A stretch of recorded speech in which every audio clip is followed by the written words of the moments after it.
मेरा नाम गरिमा सिंह है। मूलतः मैं जौनपुर की रहने वाली हूँ। नवीन काव्य संग्रह जो कि मेरे द्वारा लिखी गई है चाक पे माटी सा मन, और उसका विमोचन 8 जनवरी को होना है शान अवध में। उसी विषय पे एक परिचर्चा और उसकी रूपरेखा तैयार करने के लिए कार्यक्रम आयोजित किया गया है आज का। परिचर्चा विषय ये है कि जैसे कोई भी कवि या कोई भी साहित्यकार या कोई भी लेखक वो कविताएं लिख तो देता है, लेकिन कविताएं या कहानियां या उसके साहित्य जो है वो उसमें वो अपना आधा सच ही मिलाता है। आधा सच वो पढ़ने वालों का होता है, पाठक का होता है और श्रोता का होता है। तो परिचर्चा शब्द जो है इसी का द्योतक है कि जो लोग पढ़ेंगे या जो लोग इस कविता संग्रह को पढ़कर आएंगे वो ये बताएंगे, उसमें वो अपना भी सच मिलाएंगे। तो इस तरीके से ये कविता संग्रह का क्या उद्देश्य है, ये समाज में साहित्य की दृष्टि से कितनी मतलब इसका सृजन कितना अच्छा हो सकता है, और इसका जो साहित्य का एक उद्देश्य होता है कि साहित्य जो है वो समाज के आगे मशाल लेकर चलने का काम करता है। तो ये कविता संग्रह उस पर खरी उतरती है कि नहीं उतरती है, इसका जो है वो किया जाएगा। जी, विचार में क्यों आया कि एक माटी सा मन जो चाक पे बनता है, ये क्या आइडिया है, कैसे आया? जैसे सही तो ये है कि ये माटी सा मन जो किताब का नाम ये सबसे बाद में मेरे मन में आया, जब मैंने सारी कविताएं लिख दी। और लिखने के बाद मैंने जब सब कविताओं को पढ़ा तो मुझे लगा उसमें मन मन बहुत बार आया था।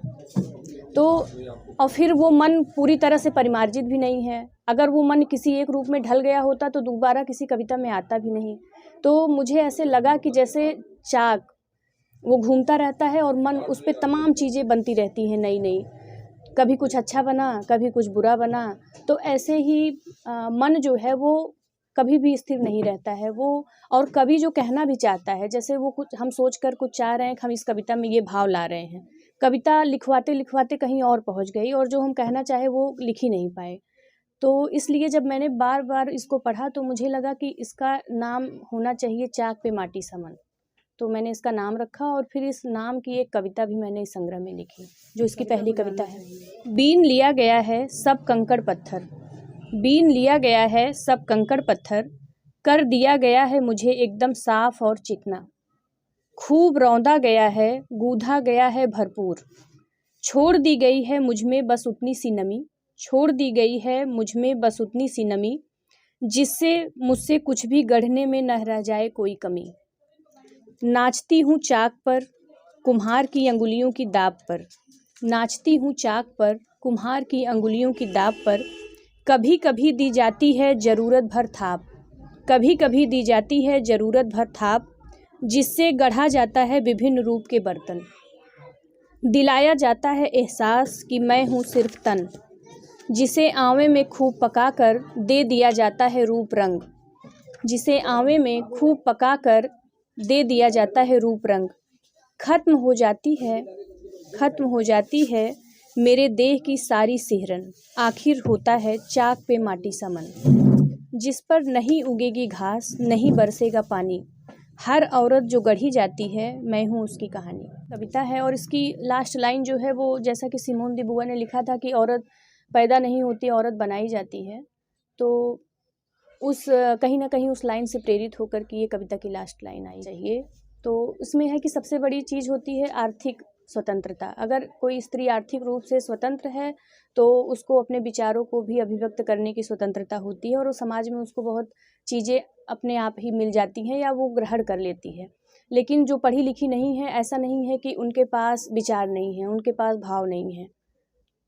तो उनके लिए संदेश ये है कि वो समाज में उनका योगदान उतना ही है जितना पढ़ी लिखी महिलाओं का है। बस ये है कि उनका योगदान दिखता है और जो नहीं पढ़ी लिखी या जो घर के अंदर हैं उनका योगदान नहीं दिखता है। तो ऐसे योगदान न दिखने वाली औरतों के लिए भी इसमें बहुत सारी कविताएं हैं जो कि अप्रत्यक्ष रूप से समाज में योगदान देती हैं। मेरा नाम डॉक्टर विशाल श्रीवास्तव है। मैं जनवादी लेखक संघ फैज़ाबाद का सचिव हूँ। नया काव्य संग्रह गरिमा जी का प्रकाशित हो रहा है और ये इस मायने में महत्वपूर्ण है कि हर शहर का एक साहित्यिक वातावरण होता है और वो निर्मित होता है ऐसे ही कार्यक्रमों से और ऐसी ही कृतियों से। तो एक लंबे अरसे बाद एक संभावनाशील कवयित्री का अगर संग्रह आया है तो पूरे साहित्यिक समाज को उसका स्वागत करना चाहिए, उस पर बात करनी चाहिए, उस पर परिचर्चा करनी चाहिए और इन्हीं उद्देश्यों को लेकर के आगामी 8 जनवरी को शान-ए-वद में जो ये विमोचन एवं परिचर्चा का कार्यक्रम इस संग्रह पर रखा गया है, उसका वही उद्देश्य है कि हम उस किताब पर बात करें, उसके कथ्य पर बात करें, उसके उद्देश्यों पर बात करें।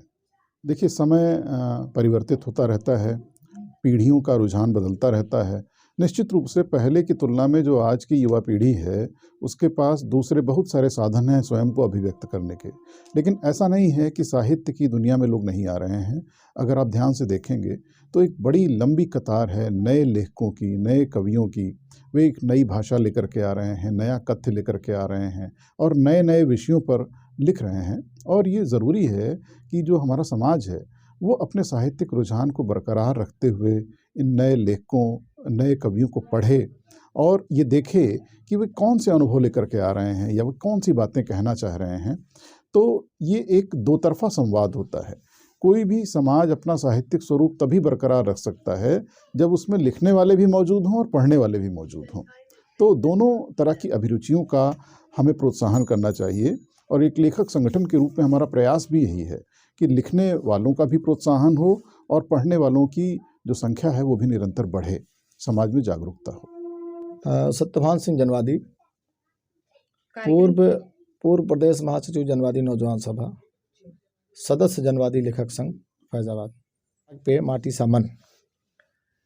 इस किताब का विमोचन होना है, उसकी तैयारी के लिए हमारे सारे युवा साथी लगे हैं और हमारे तमाम साथी जो हमारे फैजाबाद के तमाम साहित्यकार हैं, वरिष्ठ युवा और जो महिला साहित्यकार हैं, उन सबको आमंत्रित करने का हमारी टीम के लोग कर रहे हैं।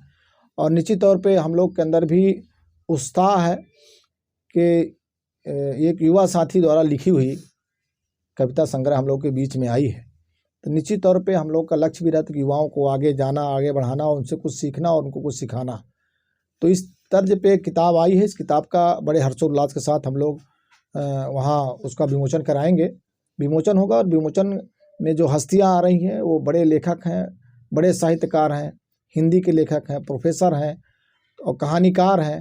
तो निश्चित तौर पे ये अपने आप में कार्यक्रम, उर्दू से हमारे बहुत सारे साथी उस कार्यक्रम में, उर्दू शायर हैं जो हमारे कार्यक्रम में शामिल होंगे। हमारे लोग नहीं पढ़ना चाहते हैं, नहीं पढ़ रहे हैं, उनके बीच में हम लोग ये अभियान के द्वारा हम लोग ले चलेंगे कि किताबों को पढ़ना चाहिए, लिखना चाहिए और समाज को एक बेहतर समाज बनाने का काम हम लोग को करना चाहिए। तो इस किताब के माध्यम से हम लोग संदेश आम जनता को भी देंगे।